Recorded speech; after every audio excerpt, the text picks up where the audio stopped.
ஹாஸ்டலில் இருக்கிற பிள்ளைங்களா இருந்தால் கண்டிப்பாக உங்கள் அம்மா கிட்ட சொல்லி இதை வாங்கி போயிருங்க செஞ்சு. ஏன்னா இது 3 மாதம் ஆனாலும் கெட்டே போகாதுங்க.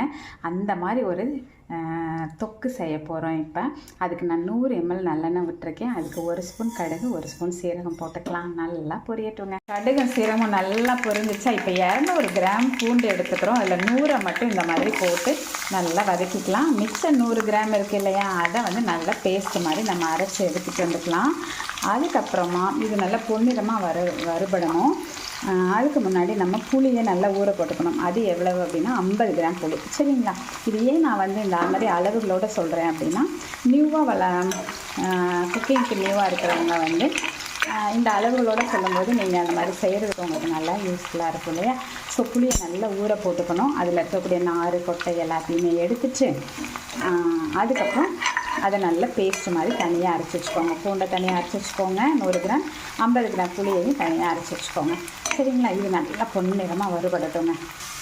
இந்த அளவுக்கு நல்லா ஒரு கோல்டன் ப்ரௌன் வந்தோடனே அரைச்சி வச்சுருக்கோம் பார்த்தீங்களா 100 கிராம் பூண்டு, அதையும் போட்டு 50 கிராம் புளி பேஸ்ட் இருக்குது இல்லையா, அதையும் இதில் போட்டு நல்லா சுருள ஆயில் பிரிஞ்சு வர்ற வரைக்கும் வதக்கணுங்க.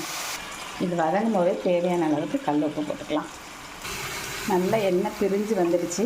இந்த ஸ்டேஜில் 3 ஸ்பூன், நல்ல டேபிள் ஸ்பூனுக்கு 3 ஸ்பூன்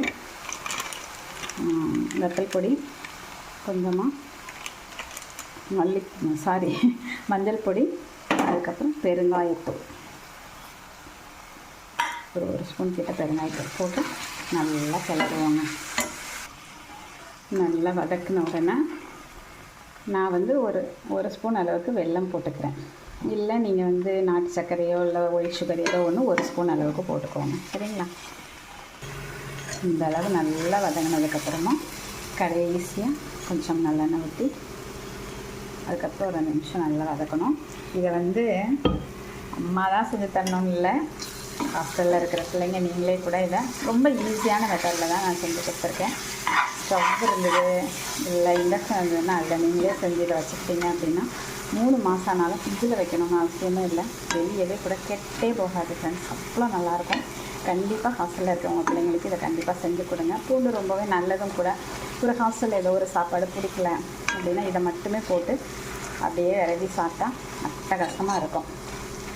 ஓகே ஃப்ரெண்ட்ஸ், இதை கண்டிப்பாக ட்ரை பண்ணி பார்த்துட்டு எனக்கு கமெண்ட் பாக்ஸில் சொல்லுங்கள். பிடிச்சிருந்தா லைக் பண்ணுங்கள், ஷேர் பண்ணுங்கள், கமெண்ட் பண்ணுங்கள். மறக்காமல் சப்ஸ்கிரைப் பண்ணி சப்போர்ட் பண்ணுங்கள்.